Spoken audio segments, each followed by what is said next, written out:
Bonjour et bienvenue au webinaire formation de l'association Mon Réseau Plus. Aujourd'hui, nous recevons Lynn Hébert, formatrice et responsable de l'assurance qualité du service d'information sur le cancer à la Société canadienne du cancer depuis maintenant 10 ans. Bonjour Lynn. Bonjour à tous. Et nous recevons également Claude Cyr, conseiller au service de soutien psychosocial de la Société canadienne du cancer depuis maintenant 5 ans. Donc, bonjour Claude. Ben, bonjour à tout le monde. Bonjour. Donc, tout le monde est bien et bien connecté. Donc, avant de commencer, je me présente, Patricia Schenklan. C'est moi qui serai votre modératrice et votre aide technique pour le webinaire. Donc, en tout temps, tout au long de la présentation, je vous invite à repérer la boîte de clavardage qui se situe en haut à droite de votre écran ou dans un de vos onglets au bas de l'écran si vous utilisez un téléphone intelligent.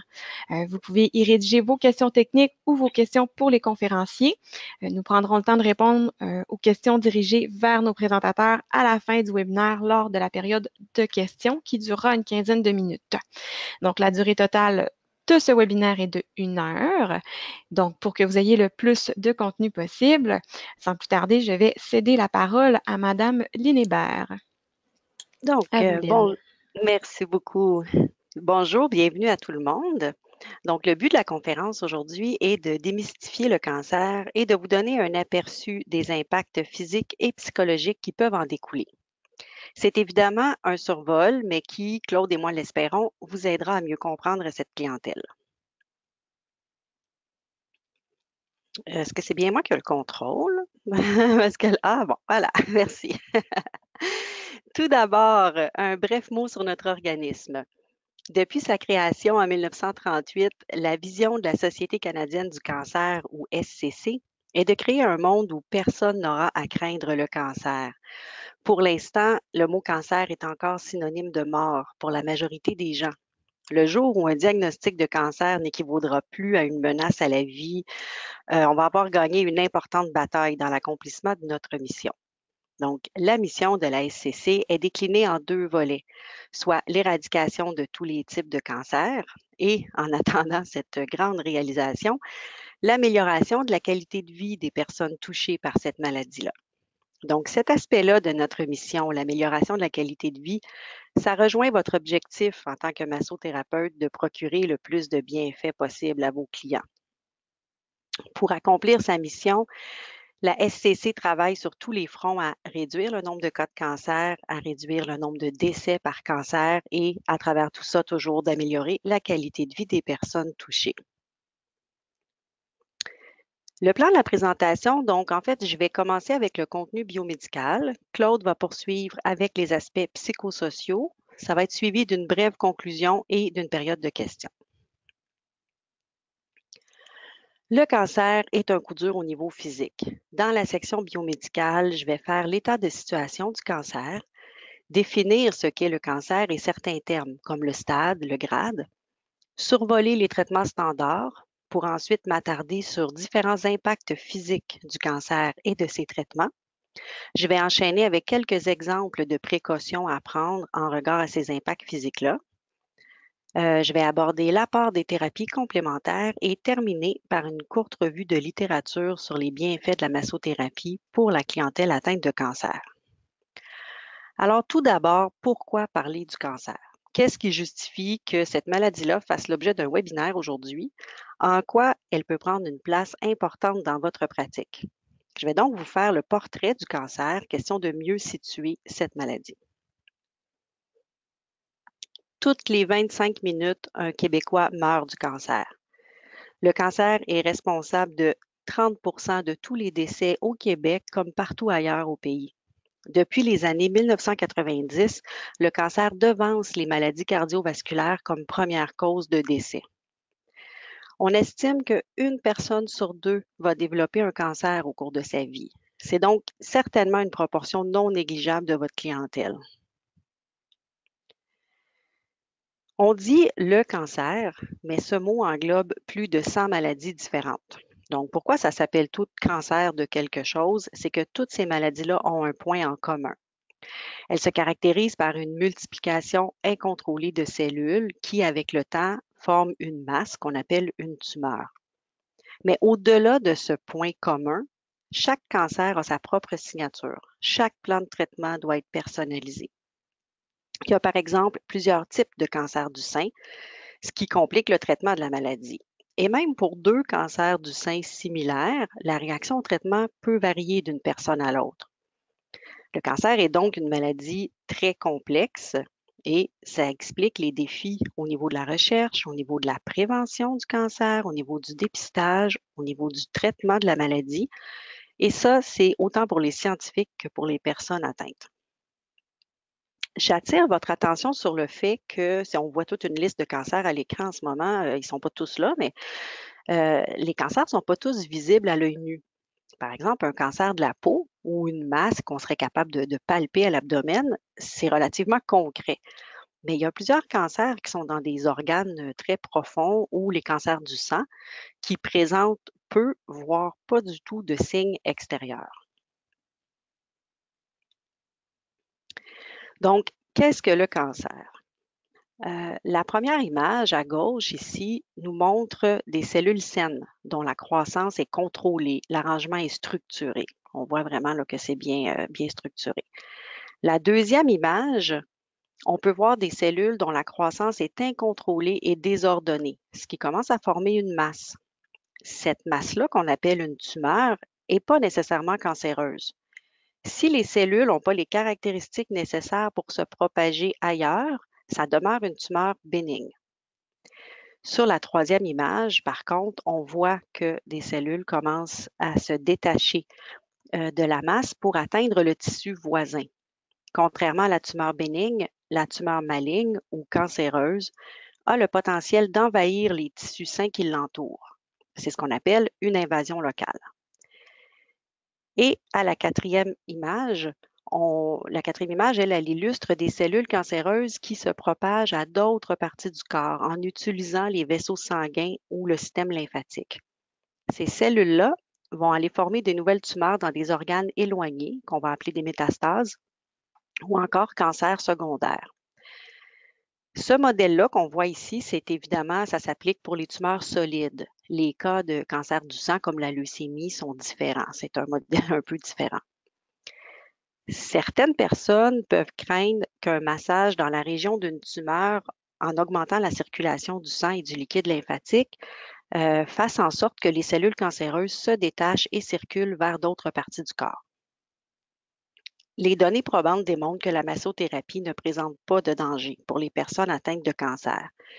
Il y a quand même eu très récemment, en avril 2018, les résultats d'une recherche qui sont sortis, une recherche qui est au niveau là, des embryons de poissons zèbres, là, on est loin de l'humain, qui démontrait que si les cellules cancéreuses ont les caractéristiques qu'il faut pour s'étendre dans le corps, effectivement, la force du flux sanguin a un certain apport au niveau mécanique, au niveau de l'environnement. Mais il faut déjà au départ que les cellules aient ce qu'il faut et c'est un petit point là, parmi différentes caractéristiques qu'il faut pour pouvoir s'étendre. Mais la conclusion de la recherche disait que de toute façon, c'est beaucoup trop complexe de jouer sur la force du flux sanguin dans le corps humain pour dire qu'on a provoqué ou limité les risques de métastase. Donc, c'est intéressant de comprendre ça, mais ça ne change rien dans la réalité et ça demeure que la massothérapie est sécuritaire pour les personnes atteintes de cancer.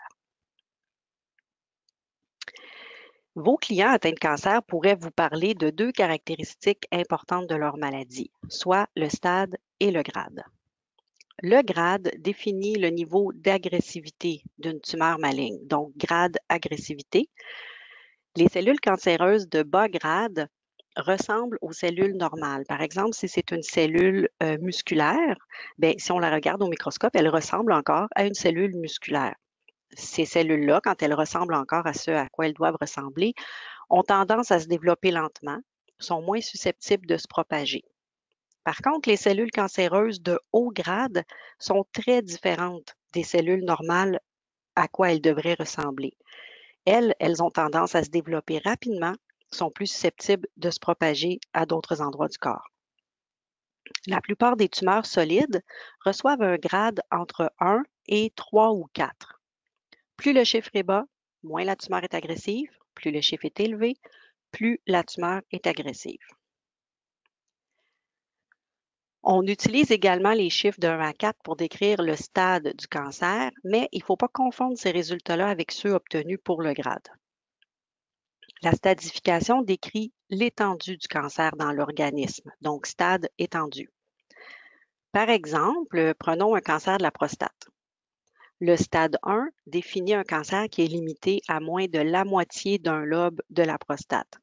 Le stade 2 décrit plutôt un cancer qui touche plus de la moitié d'un lobe, mais qui est quand même limité à l'intérieur de la prostate. Au stade 3, on parle d'une propagation aux alentours de la prostate. Et au stade 4, on parle d'une propagation à distance à des organes éloignés dans l'organisme. Ces deux paramètres-là, le grade pour l'agressivité, le stade pour l'étendue, donnent de l'information importante sur la gravité de la maladie. On établit pour chaque personne atteinte de cancer un plan de traitement individuel qui prend en considération plusieurs facteurs, dont les caractéristiques du cancer et la situation de la personne. Il y a deux grandes catégories de traitements. Il y a les traitements systémiques, c'est-à-dire qui circulent partout dans le corps, comme la chimiothérapie, et il y a les traitements localisés, qui sont dirigés sur une partie précise du corps. Donc, les traitements principaux, vous les connaissez probablement, sont la chirurgie, la radiothérapie et la chimiothérapie. On peut aussi avoir recours à d'autres types de traitements comme l'hormonothérapie, la thérapie biologique, les traitements ciblés, la greffe de cellules souches, mais c'est dans certains cas et pour certains types de cancers.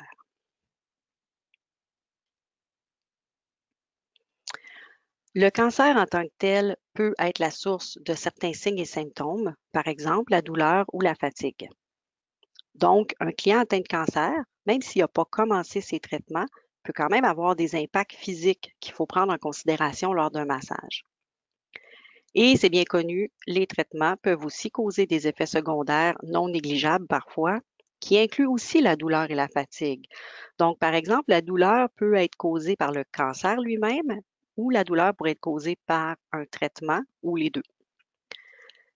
Certains de ces impacts-là sont visibles ou détectables au toucher, par exemple une masse, une cicatrice, une irritation de la peau. D'autres effets sont invisibles, comme la neutropénie, qui est une diminution du nombre de globules blancs dans le sang, les troubles sexuels ou encore une lésion des nerfs périphériques. Si vos clients ont des questions sur leurs effets secondaires ou ont besoin de trucs pour les atténuer, n'hésitez pas à les diriger vers le service d'information sur le cancer. Vous aurez les différentes façons de communiquer avec nous à la fin de la présentation. Donc, certains de ces effets secondaires-là peuvent nécessiter des précautions. Parfois, les précautions sont évidentes, comme éviter la cicatrice ou y aller avec douceur au lieu douloureux. D'autres précautions sont moins instinctives. Par exemple, la radiothérapie peut causer une irritation de la peau, comme semblable à un coup de soleil, et il faut éviter d'utiliser une huile parfumée sur cette région-là parce qu'elle est particulièrement sensible. Le risque de lymphédème, ce n'est pas visible à l'œil nu. Le lymphédème en tant que tel, s'il est déjà installé, il va être visible, mais si on est à risque d'en développer un, il faut savoir que des ganglions ont été enlevés et à quel endroit pour adapter votre pratique. Si le traitement médicamenteux du client contient un anticoagulant, par exemple, vous allez devoir en tenir compte pour déterminer le niveau de pression à appliquer, pour éviter les ecchymoses, etc. La présence de tumeurs osseuses ou d'ostéoporose qui serait induite par un traitement va être un élément important aussi pour le massothérapeute au niveau de la pression, de la technique utilisée. Et comme pour vos clients en général, la fièvre va être déterminante également.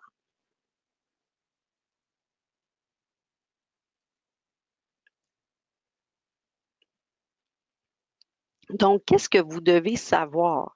Il faut évidemment, au départ, être au courant que le client est atteint de cancer. Donc, c'est déjà à savoir ça, c'est un bon point. Ensuite, sachant que votre client est atteint de cancer, il faut savoir si son médecin est au courant et s'il a donné son consentement pour le massage.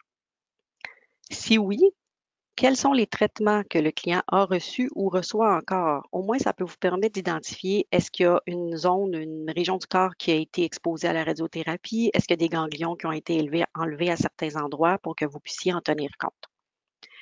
Quels médicaments le client prend, incluant ceux qu'on appelle les médicaments de soutien, comme les anticoagulants. Les médicaments de soutien ne traitent pas le cancer en tant que tel, mais ça peut être très important pour vous d'être au courant quand même qu'ils prennent ces médicaments-là. Vous pourriez également vous informer des effets secondaires particuliers à déclarer, comme par exemple s'il y a eu des vaisseaux sanguins endommagés, est-ce qu'il y a des problèmes aux os, différentes choses comme ça qui pourraient influencer là, les choix dans votre pratique. Et comme tous vos clients en général, l'état de santé global. En tant que massothérapeute, si vous observez quelque chose qui vous semble anormal ou inquiétant, eh bien évidemment, la meilleure chose à faire, c'est d'un retour vers l'équipe médicale, que ce soit au niveau de l'apparence d'une plaie ou si vous avez massé la personne à plusieurs reprises et que vous observez une différence d'un massage à l'autre, ben, c'est de la retourner vers son équipe soignante pour plus de sécurité. Les thérapies complémentaires ne traitent pas le cancer en lui-même. Le but des thérapies complémentaires, c'est d'améliorer la santé et le bien-être en général. Elles aident à s'adapter physiquement et émotivement au traitement classique du cancer. La recherche a montré qu'un bon nombre de thérapies complémentaires peuvent être employées sans danger en même temps que les traitements classiques contre le cancer. Ces thérapies peuvent aider à soulager certains effets secondaires liés au traitement, comme les nausées ou la fatigue, mais tout aussi important, les thérapies complémentaires peuvent aider à faire face au stress, à l'anxiété et à plusieurs défis affrontés au cours d'une expérience du cancer. Donc, les études ont montré que de nombreuses personnes atteintes de cancer ont utilisé au moins une thérapie complémentaire dans le cadre de leur traitement du cancer. Certaines personnes trouvent que ça les aide à avoir une impression de contrôle, à sentir qu'elles participent davantage à leurs soins de santé. Pour d'autres personnes, c'est vraiment pour les aider à améliorer leur qualité de vie. La massothérapie est l'une des thérapies complémentaires les plus fréquemment utilisées par les personnes atteintes de cancer. Et on a prouvé que la massothérapie aide ces personnes-là, tant physiquement qu'émotivement, puis qu'elle peut améliorer leur qualité de vie.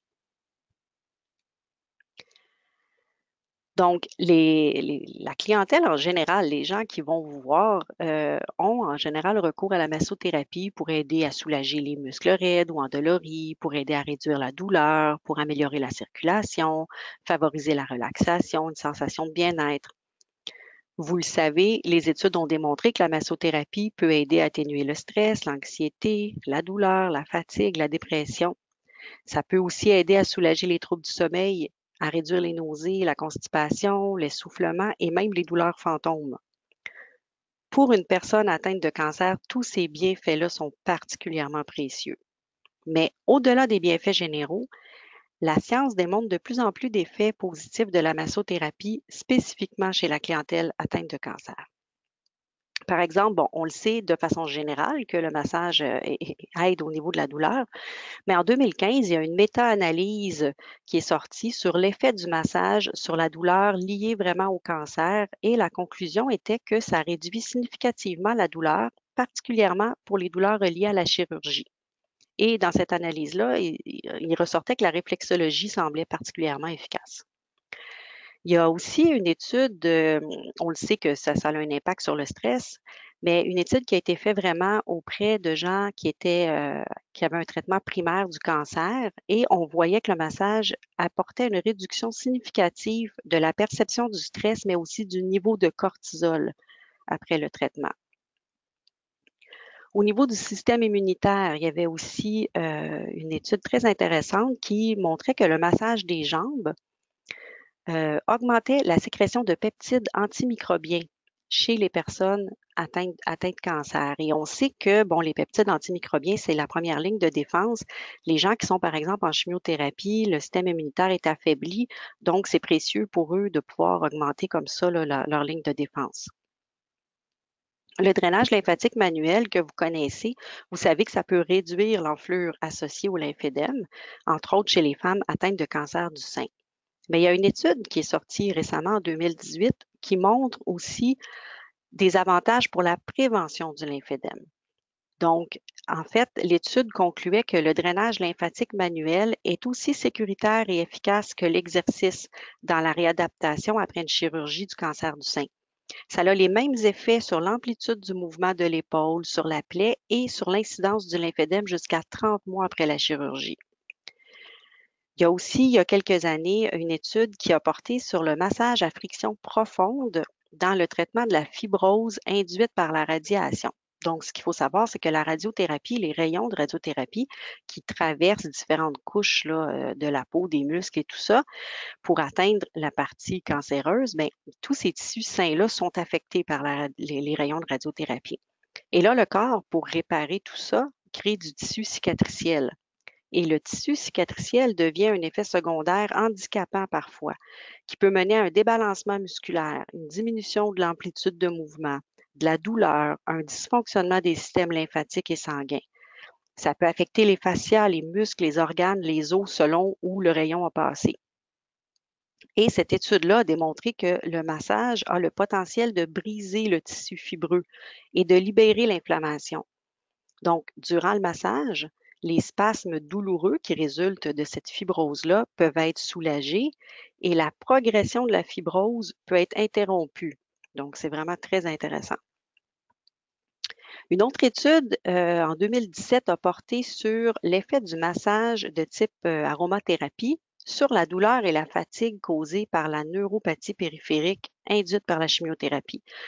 Donc, parfois, la chimiothérapie peut affecter les nerfs, ce qui va entraîner différents effets secondaires. Et la conclusion était que l'aromathérapie pouvait être utile pour réduire ces effets-là, mais on a besoin d'un peu plus d'essais cliniques là, pour valider les résultats, mais ça semble prometteur. Et dans le plus encore, il y a des études qui portent sur le cancer avancé, les gens en soins palliatifs, où on voit vraiment une amélioration de la qualité de vie chez ces gens-là.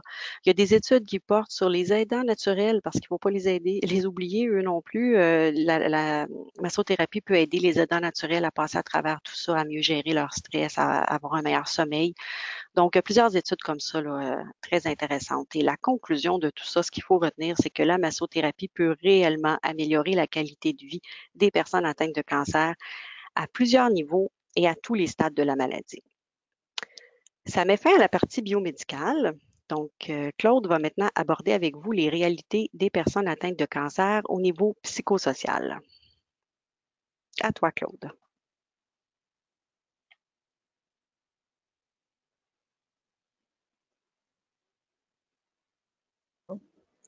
Merci beaucoup, Lynn, pour ces précieuses informations. Moi, je vais vous emmener plus dans le monde des émotions, dans le monde du vécu. J'ai préparé 4 points spécifiques. Donc, c'est apprendre le diagnostic, comment, c'est vraiment de façon générale, hein, comment les gens, lorsqu'ils reçoivent la nouvelle, quelles sont leurs réactions, les impacts de ce diagnostic-là tout au cours de ma vie, de ma trajectoire de soins, du moment où j'apprends le diagnostic, le processus d'acceptation, est-ce qu'on apprend, est-ce que ça s'accepte le cancer? Et je vous ai fait aussi quelques diapositives en terminant sur vous et la personne atteinte en relation avec la personne atteinte.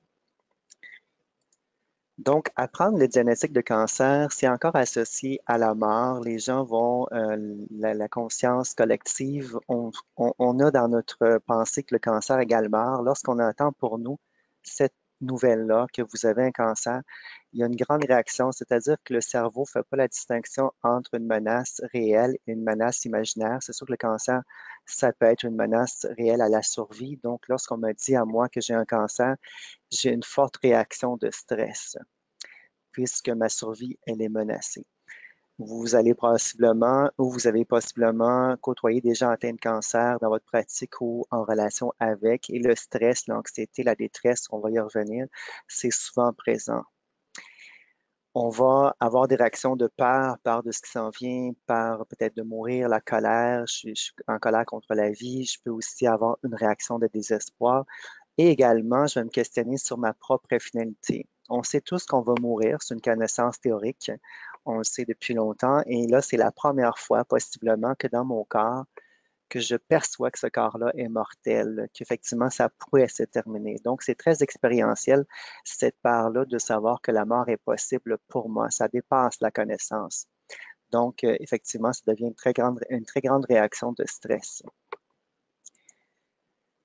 On compare souvent l'annonce du diagnostic à les étapes du deuil. Le docteur Elizabeth Kubler-Ross, qui est une psychologue des années 58, a fait une très grande étude auprès, je pense, de 5000 patients qui savaient, ces gens-là savaient qu'ils étaient ils étaient en fin de vie en soins palliatifs. Donc, elle a essayé de déterminer, d'identifier les étapes, qu'est-ce que ces gens-là vivaient en commun parce qu'elle percevait des choses, puis elle voulait le documenter, en faire une étude. Et elle a pu identifier, possiblement que vous connaissez déjà ces étapes-là, et on voit que tout au long du continuum de soins, parce que le cancer, c'est jamais stable, hein, c'est continuellement en mouvement, ça s'arrête pas. Donc, c'est pas comme si je perdais quelqu'un, je perds, il y a quelqu'un, un proche de moi qui décède, ben là, l'événement elle est arrêtée, elle est terminée, la personne, elle est décédée. Alors que le cancer, il est continuellement en mouvement, j'apprends des choses, j'ai des effets secondaires, j'ai des bonnes et de mauvaises nouvelles. C'est un processus qui est vivant, qui est en continuité. Si on reprend lors de l'annonce, ben, il y a le choc. Hein? Le choc, possiblement, que vous voyez l'image de la personne qui est renversée sur sa chaise.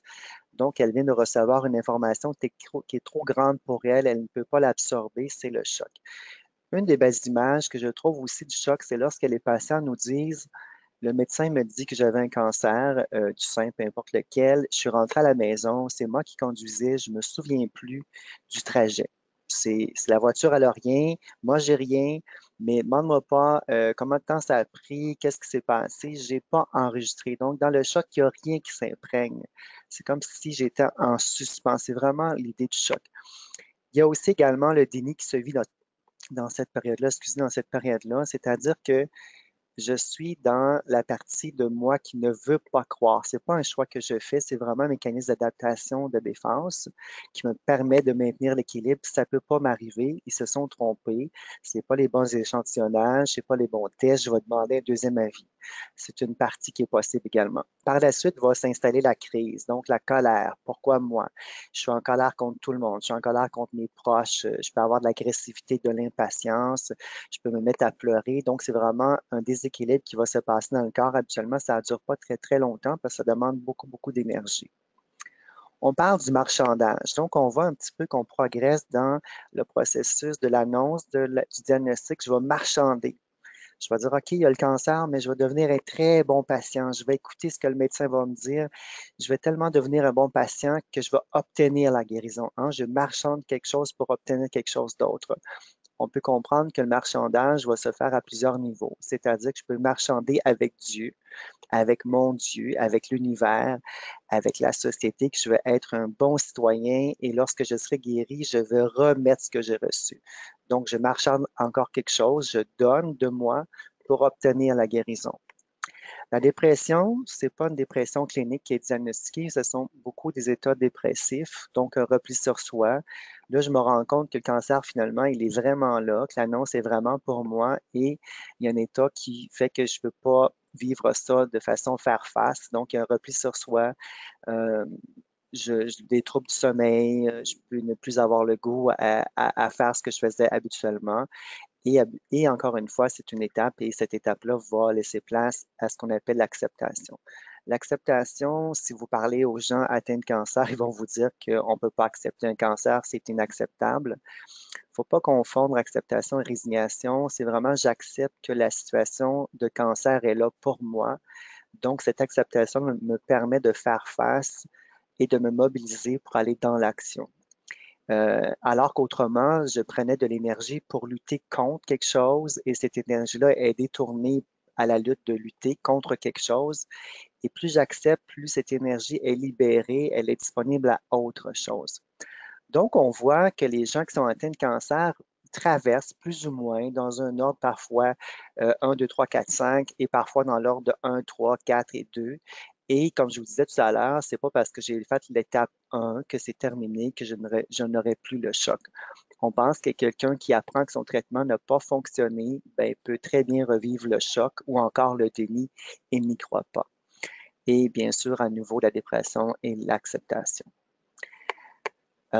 C'était un modèle qui, je trouve, assez parlant. On peut situer souvent les gens atteints de cancer dans une de ces étapes-là, mais il y a aussi d'autres auteurs comme Bonanno qui nous parlent de mouvement oscillatoire, qui est aussi en lien avec le deuil. Donc, c'est plus des études modernes et je trouve que c'était intéressant de vous le présenter parce que Bonanno nous dit, oui, je peux vivre ces étapes-là, mais c'est plus un mouvement d'oscillation. C'est-à-dire que dans la même journée et parfois dans la même heure, ben, je peux être dans la joie, dans le plaisir, malgré que j'ai un diagnostic de cancer, malgré que c'est difficile pour moi, et tout à coup basculer, osciller vers une émotion de tristesse et de colère, et qui s'explique très bien par la situation, hein. Je suis comme tiré vers le bas. Je vis cette émotion-là, peut-être une heure, peut-être 2 heures, peut-être 2 jours, peut-être 30 secondes, et par la suite, je vais osciller de nouveau. Et effectivement, vous allez voir des gens atteints qui vont avoir des émotions agréables, qui vont vivre des moments de plaisir et parfois vont osciller vers des émotions désagréables. Donc, je trouvais que ces deux modèles-là traduisaient bien ce qu'on peut voir dans la réalité, c'est-à-dire différentes phases et aussi cette oscillation-là. Je vous amène maintenant sur les impacts du cancer, c'est-à-dire pour la sphère, les différentes sphères de la personne. On parle des impacts physiques.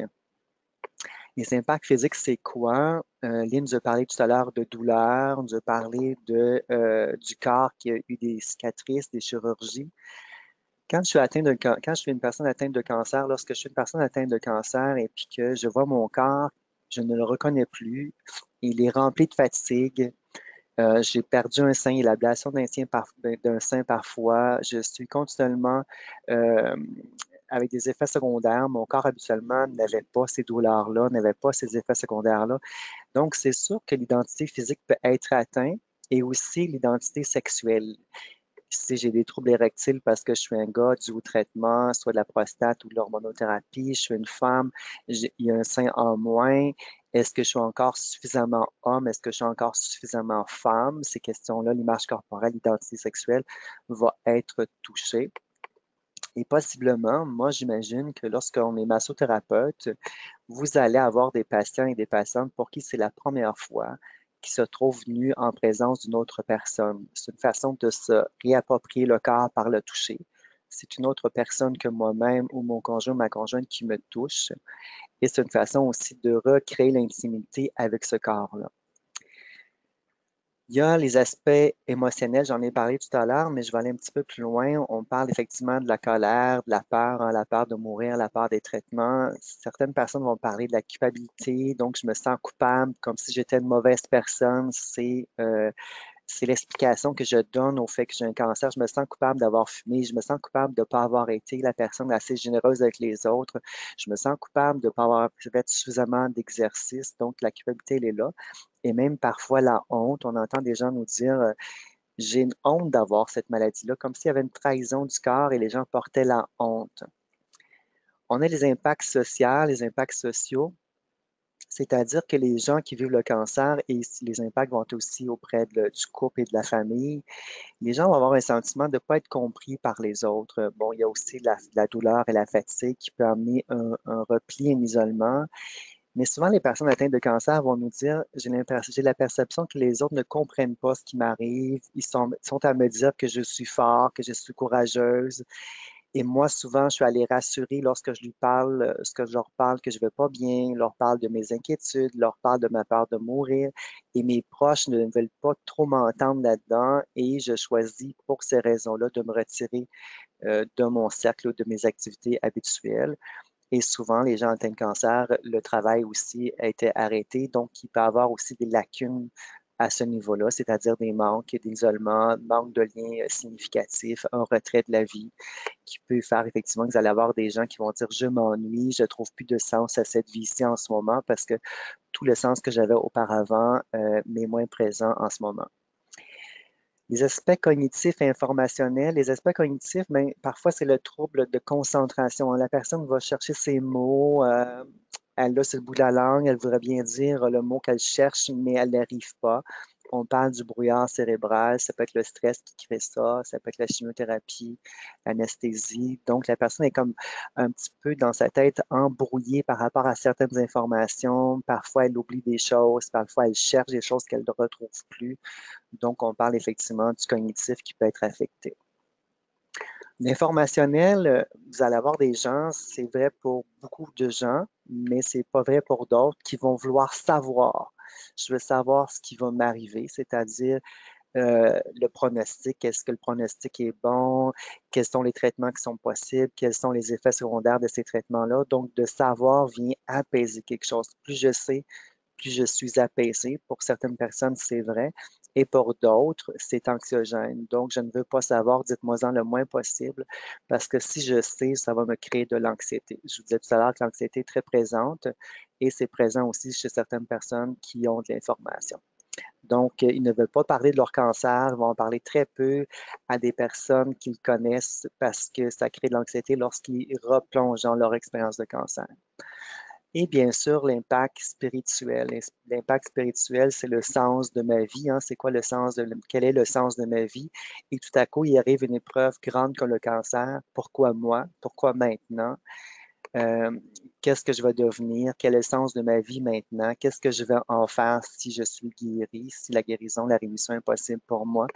Et bien sûr, j'ai parlé de la mort tout à l'heure. On va aborder la mort, on va la nommer peut-être un peu plus. On va choisir avec qui l'aborder, mais sachez que la quête au niveau de la mort, c'est-à-dire de s'apprivoiser, parce qu'il y a personne, il y a aucune personne d'entre nous qui a vécu la mort, donc on ne peut que s'apprivoiser à l'idée du mourir. Et l'idée du mourir, de s'apprivoiser, ben, c'est en en parlant par rapport à nos croyances qui peuvent changer et qui peuvent apparaître de nouveau. On a vu des gens qui étaient croyants par le passé ou pas, qui vont retrouver une spiritualité une fois, parce qu'ils ont besoin de trouver un sens à ce qui leur arrive, puis ils ont besoin de trouver quelque chose de plus grand que soi, parce que l'expérience n'a pas de sens. Et on sait que l'être humain a besoin de trouver un sens pour apaiser cette douleur-là. Lorsqu'on trouve un sens à ce qui nous arrive, ben, ça devient un peu plus tolérable et on peut un peu plus faire face. Tout à l'heure, je vous ai parlé de l'anxiété. L'anxiété, c'est un état commun à de nombreuses personnes atteintes de cancer. Vous allez l'entendre et vous allez entendre parfois l'anxiété, la détresse. Je vais vous parler de la détresse tout à l'heure. L'anxiété, c'est très, très présent. Il y a Sonia Lupien, qui est une chercheure sur le stress humain. Je vous invite à aller voir son site Internet qui s'appelle lestresshhumain.ca. Elle explique beaucoup mieux que moi, je peux le faire aujourd'hui avec vous. Donc, elle nous parle, elle a identifié 4 variables qui, dans la vie, lorsqu'on rencontre l'une de ces variables-là dans notre vie, va générer de l'anxiété. Et ce que je voulais vous présenter aujourd'hui, c'est que la personne touchée par le cancer, dans son expérience de cancer, elle rencontre ces 4 variables-là. Sonia nous dit, l'une des 4 variables génère de l'anxiété.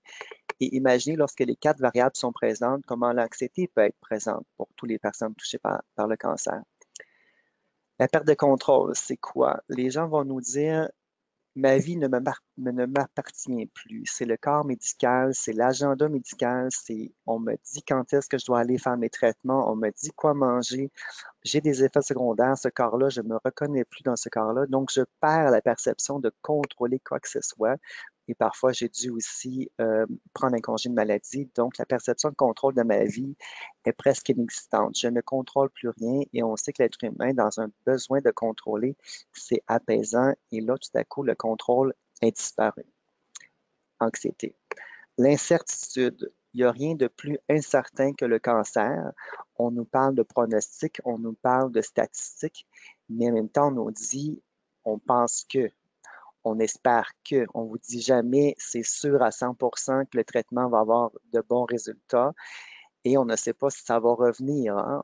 On travaille presque au jour le jour et l'incertitude, elle est présente avec un grand I dans l'expérience du cancer, il n'y a rien de certain. Donc, encore une deuxième variable, anxiété. La nouveauté, pour la plupart des gens, c'est une première fois qu'ils vivent l'expérience du cancer. Donc, c'est quelque chose que je ne connais pas. Ne connaissant pas cette expérience-là, on sait dans nos vies, lorsque quelque chose de nouveau arrive, hop, l'anxiété, elle est présente, le stress est présent. Donc, oui, la nouveauté génère de l'anxiété. Troisième variable. L'ego menacé, ça veut dire quoi? Ça veut dire mon ego, hein, ma personnalité, tout à coup, comme je ne contrôle plus rien, mes compétences ne servent plus à rien. Je sens que je n'ai plus de compétences, je ne me reconnais plus qui je suis, mon identité, elle est atteinte, donc l'ego, elle est menacée. Et en plus, je dois apprendre à recevoir. Donc, recevoir, c'est-à-dire me montrer vulnérable devant les autres. C'est pas facile pour l'ego, hein. Une des plus grandes difficultés pour les patients, c'est de présenter leurs demandes parce qu'être vu danger de besoin, c'est difficile. Donc, on voit très bien que dans l'expérience du cancer, le ciné, les 4 variables sont présentes. Donc, vous allez possiblement avoir des gens anxieux dans vos salles de massothérapie pour ces raisons-là. C'est très, très commun l'anxiété.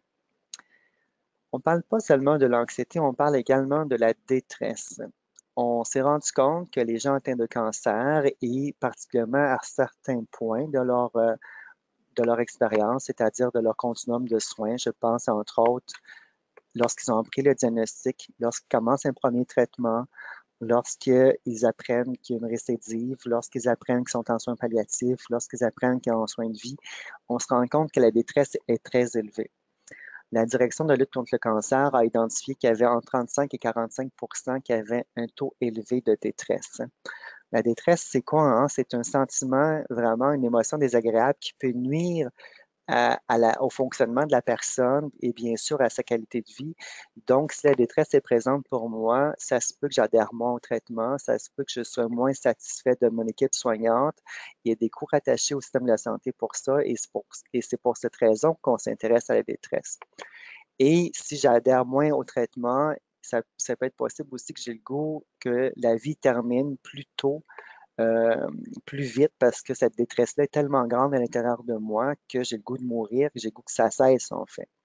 Donc, on a dans les centres d'oncologie, on espère d'ici la fin 2018, dans les centres d'équipe en oncologie, qu'on aura un dépistage systématique de la détresse auprès de tous les patients atteints de cancer, ce qu'on appelle maintenant le 6e signe vital. Les signes vitaux, vous les connaissez, c'est le pouls, la respiration, la température, la pression artérielle et aussi la douleur, c'est le 5e. Donc, on identifie le patient la douleur. Comment on évalue la détresse? C'est un questionnaire qui est auto-administré auprès des patients. On a identifié 5 ou 6 sphères de sa vie, donc les sphères pratiques. Est-ce que c'est facile pour vous de vous rendre chez le médecin, vous des problèmes de déplacement, de finances, etc. La sphère sociale, la sphère émotive, la sphère spirituelle, informationnelle et physique. Donc, la personne va identifier, va s'auto-évaluer en fonction de ces sphères-là, va rencontrer l'infirmière et elle va parler avec elle de comment tout ça se vit. Et si besoin, on va la référer effectivement à l'équipe soignante, c'est-à-dire en psycho-oncologie. Le processus d'acceptation, c'est un processus, effectivement, comment on accepte le cancer. Encore une fois, je vous dis, c'est pas résigné. L'acceptation n'est pas égale à résignation, donc je peux continuer à faire face. Parfois, les gens ont l'impression que si j'accepte de mourir. Non, c'est pas ça. J'accepte qu'en ce moment, il y a une situation qui, pour moi, s'appelle le cancer et que j'accepte d'y faire face. C'est sûr, comme je vous disais tout à l'heure, c'est un processus sans fin. L'acceptation demande de faire des deuils et le deuil, c'est vraiment des deuils. Parfois, ce sont des petits deuils, parfois, ce sont des grands deuils, mais à une vitesse grand V, hein. Plus on est en mesure d'avoir un processus d'adaptation, ce qu'on appelle la résilience forte, plus on accepte facilement, mais quand ça arrive beaucoup et en même temps et rapidement, ça peut être difficile à accepter cette expérience de cancer-là. On accepte quoi? On accepte la santé qui est disparue, qui est différente. On accepte que les projets que j'avais d'aller en vacances, d'aller prendre ma retraite à 55 ans, parce que ça coûte cher aussi, le cancer ne sera plus possible. Peut-être que je vais devoir continuer à travailler et peut-être travailler différemment aussi parce que j'ai moins d'énergie. Il faut accepter aussi l'apparence physique que j'avais, hein. L'apparence physique, ben, si j'ai eu l'ablation d'un sein, si j'ai moins de sensations, si j'ai des difficultés érectiles pour les hommes quand ça a la prostate, et aussi les impacts sexuels chez la femme qui ont de la chimiothérapie sont nombreux également, ils peuvent être nombreux. Donc, c'est ça le processus d'acceptation. Parfois, il est facile, parfois, il est difficile, mais c'est ce avec lequel les gens vont travailler, c'est-à-dire faire des petits bouts d'acceptation tout au long du continuum.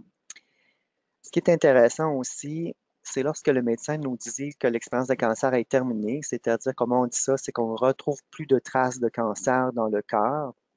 Et maintenant, on va commencer à se voir aux 6 mois et aux ans. Les gens pour qui ils reçoivent cette nouvelle-là, c'est en soi une bonne nouvelle. Ils vont se réjouir et ils vont vivre également de l'anxiété, de l'angoisse. Pourquoi? Parce qu'ils se sentent abandonnés par le corps médical, hein. Ils ont été pris en charge pendant un certain temps et tout à coup, je me retrouve seul face à mes doutes. Je me lève un matin, j'ai de la fièvre. Est-ce que c'est revenu? Je me lève un matin, j'ai mal au dos. Est-ce que c'est revenu? Je me lève un matin, j'ai, une petite douleur, une petite bosse qui est apparue. Est-ce que c'est revenu? Donc, les gens vont nous parler de ça, c'est-à-dire de l'angoisse que le système de la santé n'est plus disponible et en même temps de la réjouissance que l'expérience soit derrière eux. Ils sont contents de ça, mais ils vivent la confusion par rapport à l'angoisse.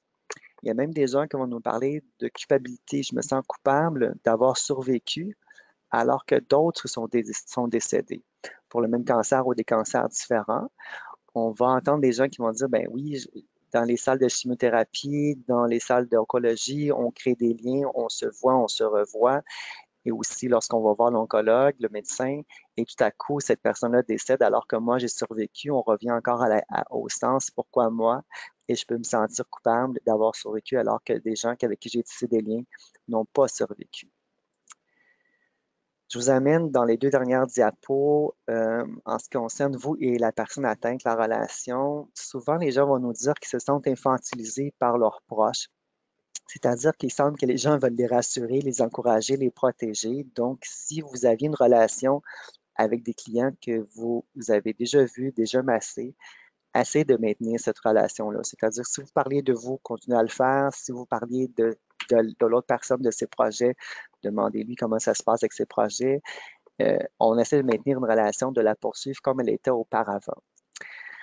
Questionner en lien avec l'expérience de massothérapie. Questionner, c'est-à-dire que si vous avez des questions avec le toucher, en lien avec le type de cancer, sentez-vous à l'aise de poser ces questions-là parce que les gens, je ne dirais pas adorent, je dirais plutôt apprécient que les gens soient honnêtes, soient authentiques. On peut dire, est-ce que c'est correct que je vous pose, est-ce que je me permets de vous poser quelques questions? Il faut s'assurer que ces questions-là ne sont pas invasives, donc qu'elles sont pertinentes à l'expérience de cancer.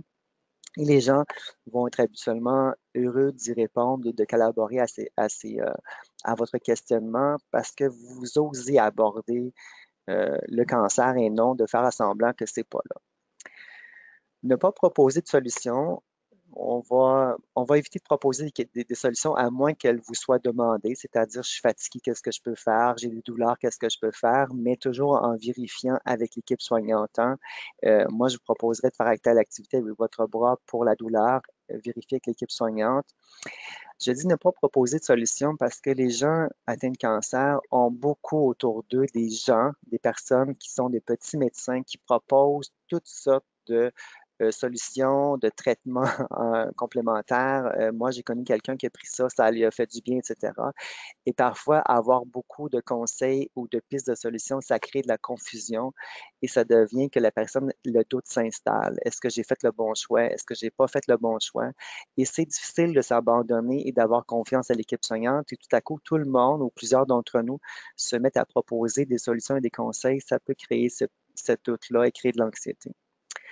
Précisez votre rôle, c'est important parce que vous êtes là en tant que massothérapeute, vous n'êtes pas là en tant qu'écoutant ou la personne qui va ramasser ou entendre les difficultés de la personne atteinte de cancer, de ses douleurs, de ses peurs, de ses craintes ou de sa détresse. Donc, je ne suis pas la meilleure personne pour vous aider, mais si c'est possible, je vais vous référer. Tout à l'heure, Lynn a parlé du service d'info-cancer, le 1-888, là, ou encore à l'équipe soignante du patient.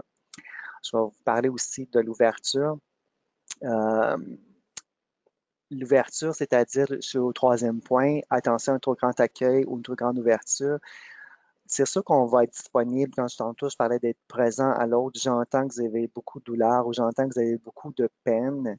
Si je fais une intervention comme celle-ci, je suis en train d'inviter l'autre à me parler de sa douleur et de sa peine. Par contre, si j'ajoute, j'entends que vous avez beaucoup de peine et de douleur, est-ce que votre équipe soignante est au courant?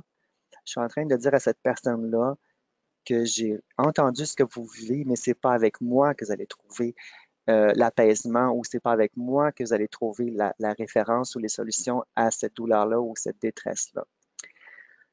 C'est possible et j'imagine que vous avez vécu l'expérience que des gens peuvent vivre des situations difficiles, c'est-à-dire qu'ils peuvent se mettre à pleurer durant la rencontre. À ce moment-là, ben, on lui permet de s'asseoir, de rester seul, de revenir, etc. De lui demander qu'est-ce qui lui ferait du bien à ce moment-là et de l'inviter à prendre en charge ce mouvement-là. Si vous dites que c'est votre ami, que c'est le médecin, que c'est aller prendre une marche, ben, je vous invite à le faire et de ne pas vous gêner, de lui dire que vous avez des ressources pour elle. Je vois que le temps avance. Je vais inviter Lynn à faire la fin, c'est-à-dire aller vers la conclusion pour aller par la suite à la période de questions. Voilà. Merci beaucoup, Claude. Donc, rapidement, la conclusion, évidemment, que l'équipe soignante soit au courant que la personne va aller recevoir un massage, c'est important et que vous soyez quand même au courant. Est-ce que vous avez des précautions à prendre? Est-ce qu'il y a des contre-indications et tout ça? C'est quand même une base de sécurité. Mais il faut se rappeler qu'il y a des bienfaits vraiment importants, autant au niveau physique que psychologique, là, que la massothérapie peut apporter à cette clientèle-là. Nous savons que vous avez à cœur de faire du bien à votre clientèle. Donc, Claude et moi, on espère que vous êtes maintenant un peu mieux outillés pour y arriver auprès des gens atteints de cancer. Le service d'information sur le cancer, on vous avait dit là, que vous auriez dans le PowerPoint la façon de nous joindre. Il y a un numéro de téléphone, vous pouvez nous joindre par courriel aussi. Sur notre site cancer.ca, il y a également du clavardage. Les outils qu'on a utilisés pour monter cette présentation-là, c'est l'Encyclopédie canadienne du cancer qui est aussi présente sur notre site cancer.ca et il y a certaines publications aussi qui sont sur notre site. Alors, dans cette diapositive-là ici, vous allez pouvoir avoir éventuellement là, les liens. Ce sont des liens cliquables. C'est juste pour vous aider à vous orienter. C'est quand même un gros site Internet. Il y a une page là, qui donne tous les services qu'on offre aux personnes atteintes et aux proches et on attire votre attention sur certaines publications qui sont là. Il y en a plus que ça, mais c'est certaines qui pourraient vous intéresser. Alors, voilà, merci de votre attention. Maintenant, à vos questions. Donc oui, effectivement, merci beaucoup, Madame Hébert et Monsieur Cyr, pour la belle présentation. Je vais laisser encore un petit peu de temps aux participantes pour rédiger leurs questions s'ils en ont. Bien entendu, là, vous avez la boîte de questions là, à haut en droite de votre écran ou sur votre téléphone afin de poser vos questions. Je fais juste un petit appel. Si jamais on n'a pas le temps de répondre à votre question durant le webinaire, une personne de la Société canadienne du cancer vous enverra un courriel personnalisé afin de répondre à votre question dans les prochains jours. Donc, assurez-vous que toutes les questions seront répondues si on n'a pas le temps ici en ligne. Donc, je vais prendre quelques questions pour vous, Claude et Lynn. Donc, on a beaucoup de commentaires de remerciements pour votre présentation aussi parmi les questions. Tout d'abord, Lynn, quelques personnes qui sont revenues au courant de la présentation au niveau du consentement du médecin. Peut-être avez-vous la réponse. Les gens se questionnent à savoir si il faut absolument un consentement écrit ou est-ce que le simple consentement à l'oral de la personne atteinte de cancer qui dit que son médecin traitant est en accord avec le massage est suffisant? Ben, ça, en fait, ça relève plus de vos pratiques à vous, là, au niveau de vos réglementations et tout ça. Il n'y a pas de règle officielle. Si vous avez confiance en la personne, que vous avez confiance en sa parole, ça peut très bien suffire. Les médecins, en général, ne vont pas exiger là, de leur côté. C'est plus vous, dans vos pratiques, à savoir est-ce que vous l'exigez ou pas. Sinon, ça peut être simplement, là, est-ce que votre médecin est au courant? Oui. Est-ce qu'il a mentionné quelque chose à faire attention? Non. OK, parfait. À ce moment-là, vous y allez juste de votre côté, là. Génial, merci beaucoup pour la réponse. J'avais une autre question en note. Laissez-moi juste relire. On nous parlait ici à savoir quels sont, si vous connaissez les critères qui définissent la classification du grade du cancer, sur quelle base on établit les grades. Le grade, donc pas le stade, vraiment le grade, On l'agressivité. parle du grade, oui. Le grade. En fait, il y a plusieurs critères. C'est vraiment au niveau microscopique. Hein. C'est quand on fait ce qu'on appelle la biopsie, qu'on prélève des cellules et qu'on les regarde au microscope, ce qu'on appelle la classification histologique. Ils vont regarder la vitesse à laquelle les cellules se reproduisent. Ils vont regarder l'apparence, comme j'ai mentionné. Est-ce que ça ressemble à ce que ça devrait ressembler? Et il y a plusieurs petits critères aussi, là, je les nommerai pas tous, mais l'adhérence, est-ce que les cellules adhèrent bien entre elles ou pas, parce que ça va si elles n'ont pas une très bonne adhérence, elles vont plus se propager dans le corps.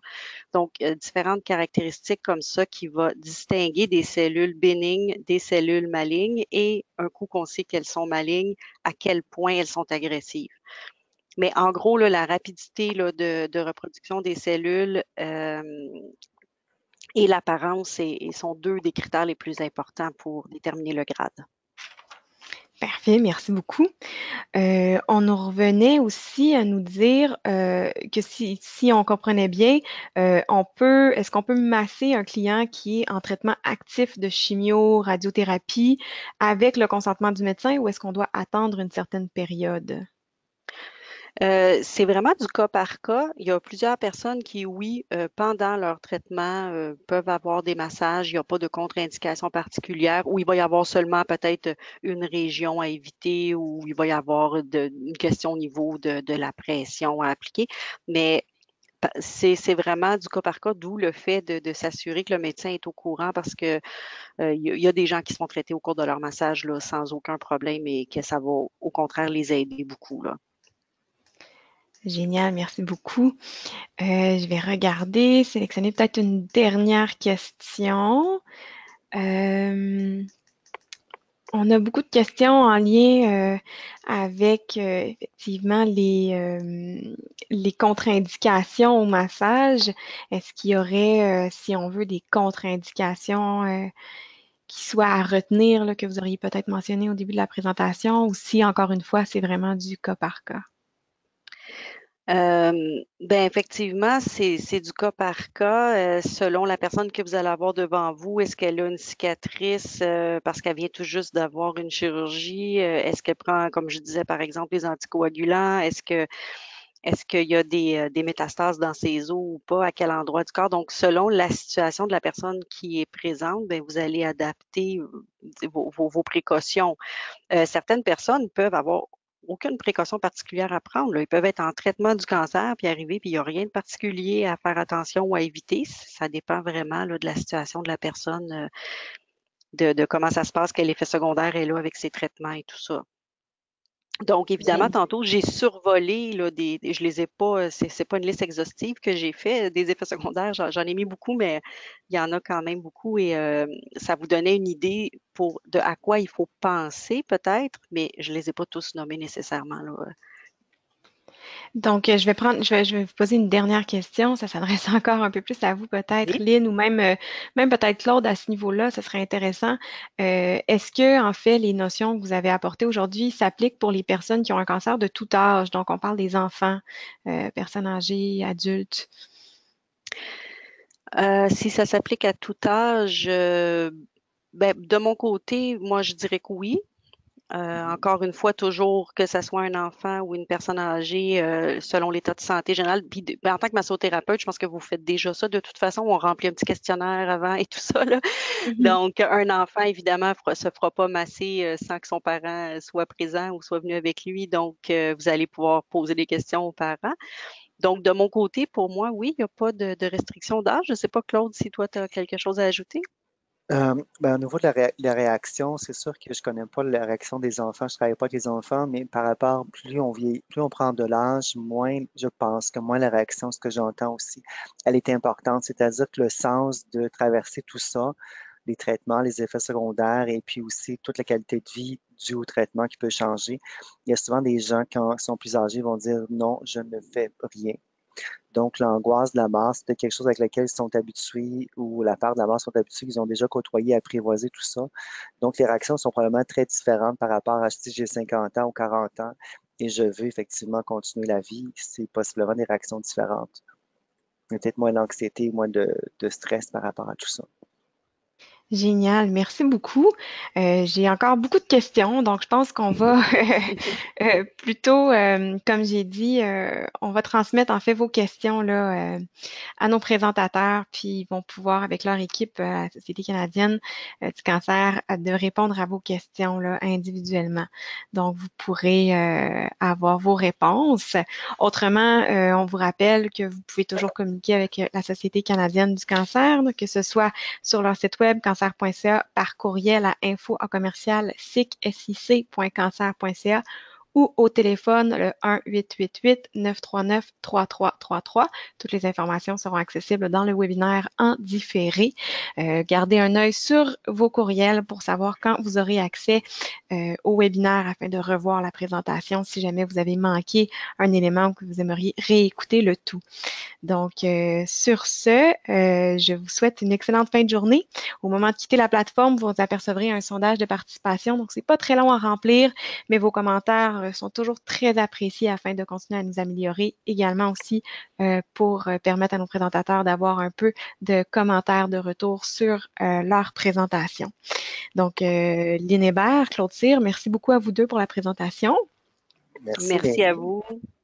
Et chers participants, merci beaucoup de votre présence sur votre heure de lunch. Donc, nous vous souhaitons une excellente fin de journée. Au revoir à tous.